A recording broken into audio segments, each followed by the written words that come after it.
Hey there, how are you doing? I've never been out for a little walk for a while on the video, so I thought I would do it today. It's been glorious sunshine all day. We're out at 6 o'clock as normal, you know, down the woods with the dogs, and you can see the sun coming over the coast, you know, gorgeous.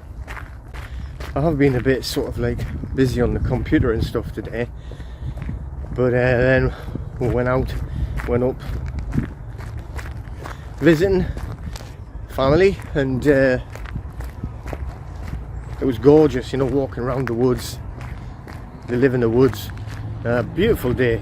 So I thought, right, I'll come out then and get a walk in the sunshine. And I come out and it started raining. You know, it's only a little bit. It's not heavy or anything, so hopefully I'll be all right, not get drowned. But yeah, it's all gone all dull, cloudy. You can probably see it in the background there. It's not great at all. Very strange. So, but it's been like a strange kind of week anyway, hasn't it? Like with all this sandy stuff all over everywhere, you know, and everybody doing those things with the magnets and picking the sand up. I mean, I know like that sand can have like you know, iron content in it anyway, but you know, it was weird because like a good friend of mine, like Bob, he'd put like a video up of where he lives down in Yorkshire. You know, was looking at it, he was seeing it on the car, and then when I got some fruit delivered from a local farm, all organic produce, picked the box of fruit and veg up off him, and I just, like, you know, I was standing there waiting on him get it out of the back of his van, and then just noticed that my car was completely covered. It was all this reddy brown stuff. It was covered in it, disgusting, very strange. But I didn't do any scrapings and then try and pick it up with magnets. Couldn't be bothered with all that, really. Got somebody else walking the dog as well. Hello, you. Hiya.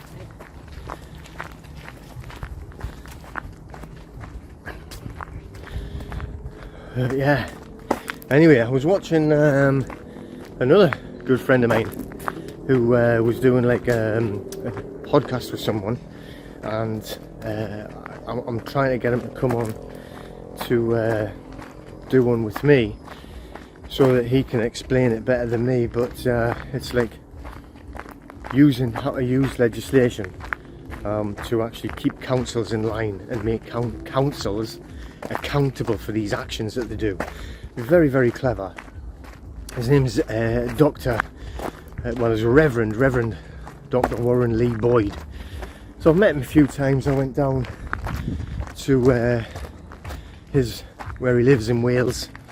You know, beautiful Llandudno, lovely area, and you know, discussing all this type of thing.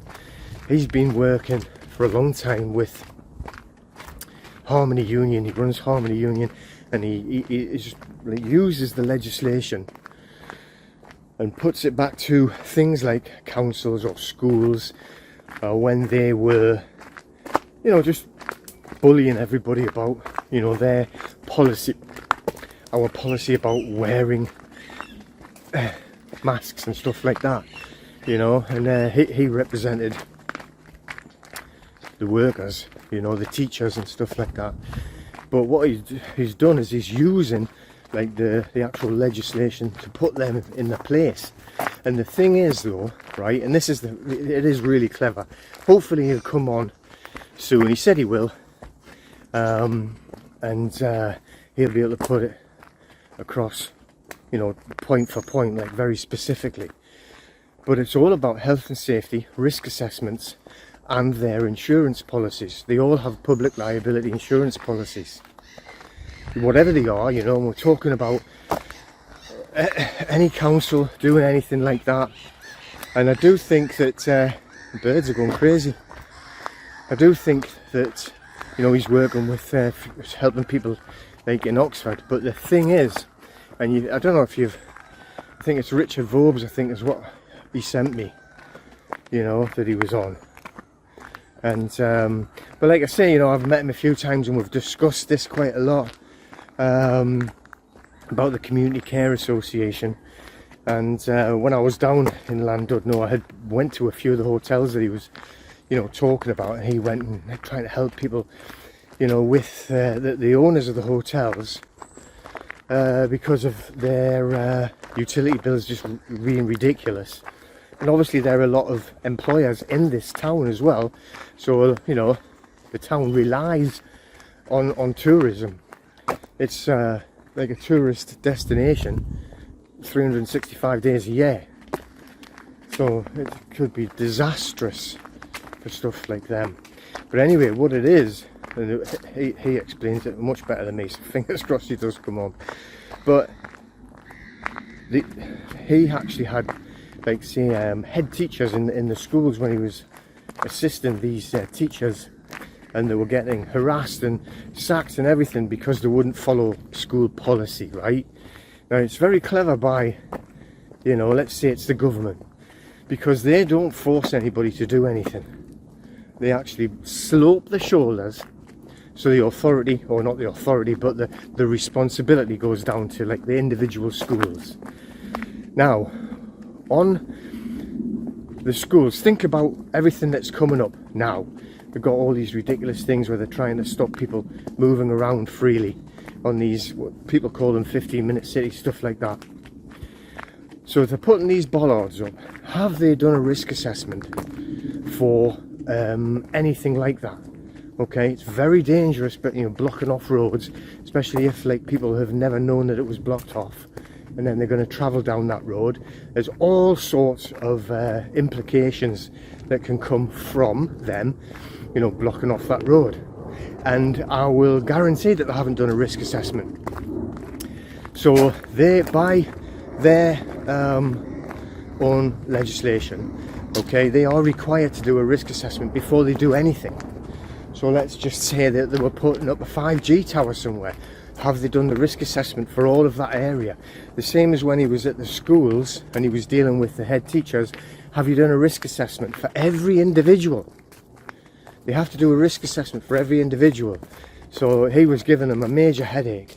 And because they hadn't done a risk assessment, it means that their insurance policy, you know, because they've all got public liability insurances, you know, is invalid. So they are not covered by their school insurance or by the public liability insurance from the council or whatever it would be. So they are literally personally responsible. They can be held accountable financially themselves, right? And he's had school teachers like running out the offices, you know, when they realise, hang on, actually that's quite disastrous for me. Still a nice evening, mind, even though it's gone dull. It's not cold or anything. But yeah, so isn't that interesting?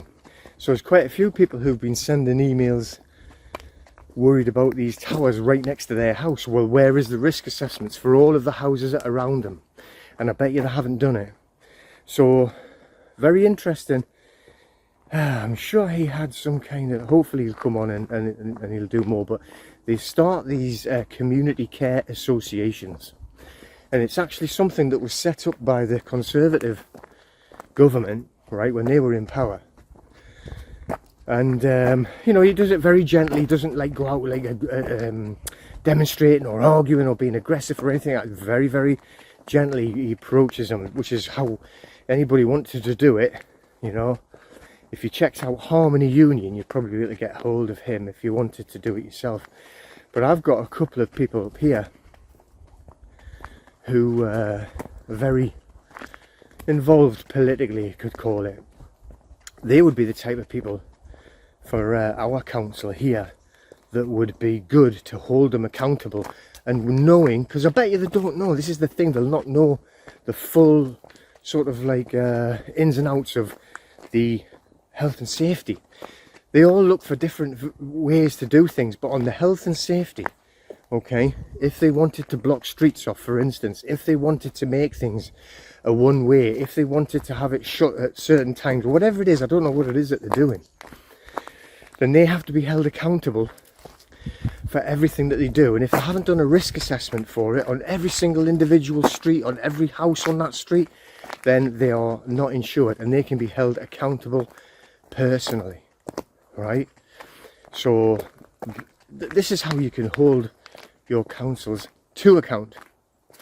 Now think about what's happening, what they're trying to do, this energy bill. I don't really know massive amounts of it. I've only looked at little bits of it, but it's obviously ridiculous, you know, trying to get net zero. I mean, where the idea comes from, I'm just going to be careful up this hill, it's very slippy. This is when I'm walking in the morning with Mia. She always stops halfway up that hill bit and it's dead slippy and it nearly makes me fall every time. Yeah, it's still quite warm. Yeah, so, but the thing is, when they're talking about all of these, I don't really know what it is, but you've got to have certificates. You've got to have things like certain levels. I don't really know, I don't know, so I'll have to really delve into it. But just say that they were going to change the boilers, or made you change the boilers. Have they done a risk assessment for every single house? Now, who is it that's going to enforce it? It's going to be the local council.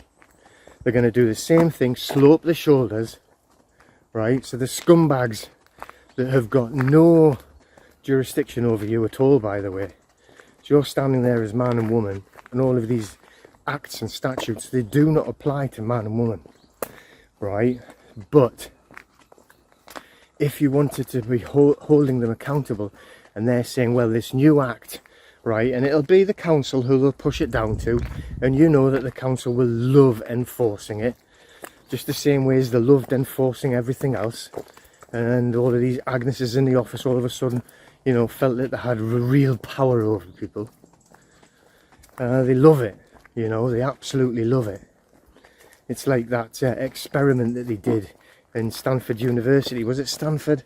When they made the prison, the university gym into a makeshift prison, and split the students in half, or the volunteers in half. Half were prisoners and half were prison guards. And as soon as they got the power of being a prison guard, they just turned to tyrants. They actually had to shut it down very quickly because, you know, they were just being so aggressively abusive. It's just insane, isn't it? Absolutely insane. I think I might just walk back that way again. But that's what happens to people. I've seen people like that in the forces. You know, they even got like just a temporary promotion, and their attitude changed completely. Think, well, someone's going to get a slapping. And they generally did. But so that's what's going to happen. It's going to be put down to the councils. So the best thing to do, I would say, right, rather than have, right, you on your own and wanting to be fighting on your own, standing up to them, we need to have community care associations, and the community care associations need to be headed by somebody who can be responsible and really carefully and calmly, you know, approach anything like that. And we need to know if there has been a risk assessment done for whatever it is that they're trying to actually enforce onto us, you know. So wouldn't it be better having like big groups of people that could, you know, like as a committee, as a community care association for your area, then you could actually go and sit in on council meetings, you know. You can set these up correctly, and it's called an unincorporated association.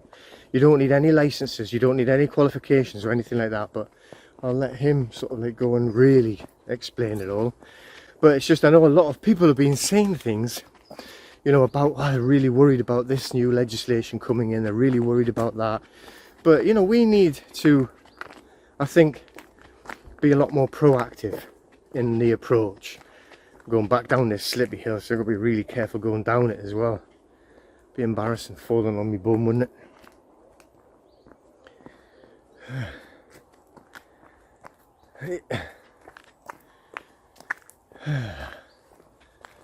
There's plenty of ducks out this morning. I can't see any today. We've got a few hangovers or overhangs, like from the these are all like mud flats. They used to collect salt here years and years ago. So the bits you can see that have like crumbled and fallen down. Actually, I'll show you a bit here where it's collapsed. But the ducks like hide underneath it. Hopefully they weren't hiding underneath this bit. Look. So that bit there, the big lump. So like over there, look. And it's like collapsed.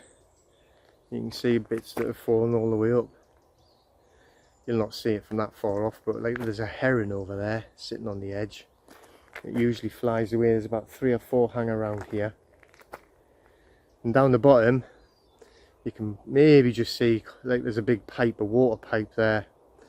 They actually take the water away from the old mines. But over there, just underneath, there's a cow's field on the other side, and they've broken the fence and all the cows come piling out. They're all out this morning. Mooing at us when we're walking past. Yeah. Still nice though, isn't it? You know, it's, even though the sun's gone in. But this would be a good idea, wouldn't it? And then, like, you know, when they're doing these things that they've got coming to us, having like and we can have big associations, you know, and you don't need any qualifications or anything like that. You can set up this community care association. Fingers crossed we'll get Dr. Warren Lee Boyd on, the Reverend. Great guy. Used to work on jet engines, used to be design jet engines. He's done a lot of different things. But, you know, I went to his little church. He's got a little church in his garden, and he's grown a lot of his own fruit and vegetables. We've been trying. I've actually just tried to eat a pear today that I grew on our own tree, and it was horrible. I don't know how you're supposed to make them taste nice to eat. I don't know, but one of the apples on the apple tree was okay, but that pear was horrible. So I don't know, hopefully it'll improve. But that would be a good thing, rather than having, you know, like aggressive groups that would go around. I know that you get big groups that go to try and stop repossession orders and stuff like that. Same thing for there really, when you see the bailiffs turning up. Somebody shared a video on the Facebook group today about people turning up to block the bailiffs. I think it's quite old, that one, but someone shared it. But have they done a risk assessment? You know, they'll probably think you're crazy for asking.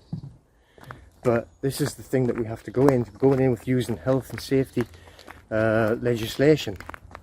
So we're actually using legislation against them. But a lot of the stuff that's coming, like the new energy bills, they'll not be doing any health, any risk assessments. They won't, I guarantee you. And when they try and block off roads to try and like do any 15-minute city stuff, they won't have done any risk assessments, because they all think they're too clever. And the governments are just slope-shouldering it, you know, and these councillors are just like possessed on power, you know. It's literally possessed on power. And, you know, all the little people that work in the council, we had the dealings when they sent the police to try and arrest me for like keeping my gym open on the 1st or whatever lockdown it was, can't really remember now. You know, and she was a horrible little swine on the phone. Can't remember her name now, but I bet they didn't do any risk assessments. You know, this is the whole thing. I bet they didn't do any risk assessments for shutting it down, shutting out all everybody's businesses down. And now you're hearing now, obviously, on the reports and everything, and even that Walter Mitty Witty saying that it wasn't them, it was all the politicians that were demanding shutdown. Nothing to do with the doctors, nothing to do with the science, because we know there was no bloody science anyway. But that's how we should actually be looking at doing it. So just thought I'd you know, bring that on, and hopefully gonna get the Reverend on and do a chat and get that out to everybody, because you know, we do get like a big group that a lot of people see and share it around, and you know, it would be good to get a lot more of these community care associations. You can set up big committees and you can have an impact, especially if we're holding, you know, these power crazy councillors to account, because they all think that they just can do whatever they want, and they can't. Oh, I walked right into a cobweb.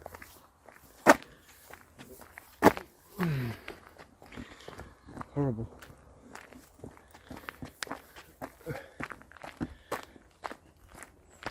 You know, so very good idea. So we had our PMA meeting. We'll have an online meeting every Thursday, and we record it and keep it in the members area as well for anyone who can't actually make it live. And it's good, we just go over different things and do question and answer and whatever topics of the day and stuff like that. But I was showing everybody this this email that I received from the ICO, the Information Commissioner's Office. So this was for a parking ticket. Now I'm not, you know, crazy on fighting parking tickets, I'm not. But we got this one, right? Well, I didn't get it. Right, so but anyway, for a couple of minutes over or something like that. But right, what it was like, when you go in, there's the car wash. So Janine wanted to go to the car wash, but you have to pass this camera to go to the car wash. So when you're in there, not even in the car park, and it's a really rubbish handheld car wash. You know, when you get the handle and you spray it on, and then you got, and it's terrible. This one keeps stopping, and you have to keep going. So by the time you've done all that, this is a short car park because it's only in a village, so you haven't got like 2 or 3 hours like other car parks in this towns. It's just a little village, so they only give you an hour. But this car wash, it takes about that. It's ridiculous. So then anyway, by the time you've done that and then go to the shop and come out, it was only a few minutes over. But it would never have happened if I hadn't had the car wash. But that's how ridiculous it is. There's a camera, and that just takes you going past a certain point. Doesn't like show what you've done. Doesn't show where you went, which is into a separate area, you know. And then it filmed, or it takes a photograph of you coming out again, which they got told that straight away. But it's like they're just so ignorant. So they passed it on to this DCB legal, another dirty debt collector. And they're idiots, and it's interesting, you know. So I sent them the DSAR and they ignore it, and they send nonsense back. So I did the second DSAR as normal, which tells them you've got 7 days to reply. You repeat your questions, and after 7 days I'm going to file a complaint with the ICO. Now if you're wanting to have your evidence pack, you need to do it, so don't worry about it's a pain, it's bloody, you know, they don't do anything.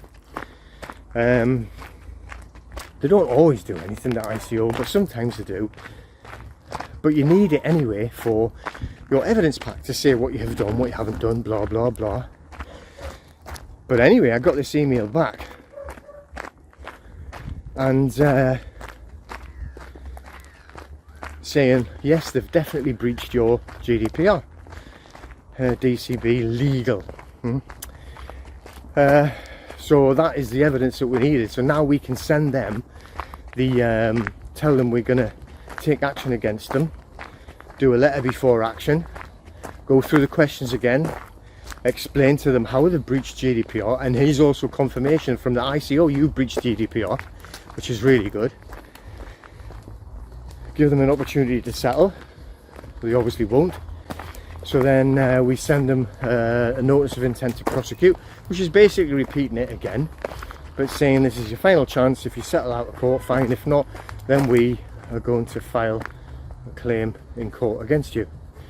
And then after that, you fill in the N1 and put in a claim in. with obviously the evidence, all of the evidence, and that's why I'm saying you always need to do it. Report them to the ICO, even if you think it's a waste of time. But it's not, because like I've got that reply back stating that yes, they were they've breached my GDPR regulations, breached my data protection. So you know, good work. So like I'm looking forward to doing that. So also now I've been toing and froing with Eon ever since they sort of like raided the house, and I got evidence back from the courts that they did not have any warrant. They got no data on me whatsoever. So I'm going to do the similar thing and then do it to them for GDPR as well, because when I fill it, they just did not reply whatsoever. So I'm going to do it again, ask for the data with regards to the warrant, right, because we know it was a fake warrant. So once we get that, and I will again, you know, file a complaint to there. So interesting times. But then on the Facebook group, there was someone else who put up exactly the same thing from DCB Legal, same company as well, and a parking ticket from the same company that are annoying me, you know. And it's just ignorance, it's just ridiculous. They just think they can completely ignore you. And the thing is, what we need to do is we need to get more people doing the DSAR, right, to these idiots, and then more people, when they haven't complied or haven't been compliant with GDPR, is to file a complaint with the ICO, because the more the merrier. And then you need to file the N1 complaint, or the claim I should say. So you can file the N1 claim, right, just save, I don't know, between 5 and 10,000 to file a claim, plus costs, which is it's less than 300 anyway, because you have to pay for filing it. But add that on to the claim, 90% of the time, or 99% of the time, they never turn up, and then you just get the claim in your favour. They'll get a county court judgment. DCB Legal, they're quite good at getting county court judgments against them. And then once you've done that, you can just pay a slight fee, which will hand it up to the High Court. So then you can get the High Court sheriffs to actually go to the building, and because it's commercial, they don't have to have permission, they don't have to knock on a door, they can just walk straight in. So and demand, you know, that check then for the claim, or they close the business down to take all the stuff. I should say not close the business down, but you know, close the office, get all the stuff, take all the computers and everything. So that's the way that it has to be handled. So I'm looking forward to doing that. I'll keep everyone informed how it works, you know. Oh, it is quite warm out here today. I've got a pub up there, look, just looking to show you. So there, that building on its own. Nice looking building, isn't it? Very old. It's got like an old fireplace in. Nice beer garden in the back. Although it's not a garden, it's a car park. I think I might pop up there, a bit thirsty. Finish off up there, that'll be good. So yeah, so I'm hopefully I've given that guy all the instructions to do exactly what I did, report it to the ICO. And because the letter that they've sent, they showed us the letter, it's identical to the one they sent me. So it's just it's a template. This is the funny thing, they always come back with things, oh, you're sending templates out. They use templates, it's exactly identical with no information on or anything. So if they've actually breached GDPR with me with that letter, they've done it with him as well. Yeah, so he should have a successful case against them as well. So really interesting, good stuff. See, I'm coughing there, so that means that I definitely need to go for a cheeky pint up at the pub. Nice little pub over there. This used to be a bottle factory. You see it behind me there, but see in front of me now, there used to be bottle factories there. And they used to have hundreds of ships used to come out of this tiny little harbour. Look at it, watch. Not this bit, but before the bridge there. See the bridge? It was before that bridge. Just get the little boats here, look. But there used to be, there's nothing there now, there's a few little fishing boats. But right over there, so there's a church there, just behind that church there used to be bottle factories. And then right over there used to be the salt pans, we used to get the get the salt. But this tide's out there, so you know, I still think it looks beautiful, but it looks a bit muddy and everything. But when the tide's in, it looks gorgeous. I want to get myself a kayak, and then you can go right up that river when the tide's in, obviously, and then you can go right out there, and it'll take you past, and then you can go out to the sea, out of the harbour mouth. It's only a little one, and then out to the sea. So I fancy it. I've been meaning to do it since we came here, which is 2019. Yeah. But yeah. So anyway, I just thought I would have a little bit. I'm gonna wander up there and sample some IPA, I think, and then off to get some tea. I think we're having a Chinese takeaway tonight, so looking forward to that. Alright, so you take care, and I'll chat to us all later. So I'm back again, just in case you didn't believe me. Cheers.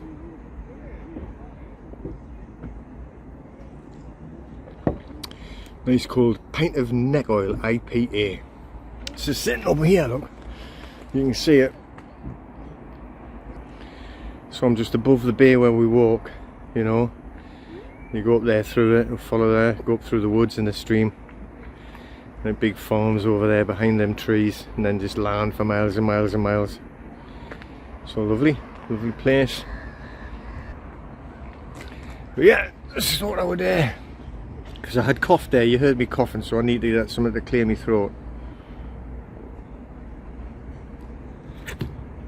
And then I have to go and get the meal. Alright, just thought I'd let you know. Take care.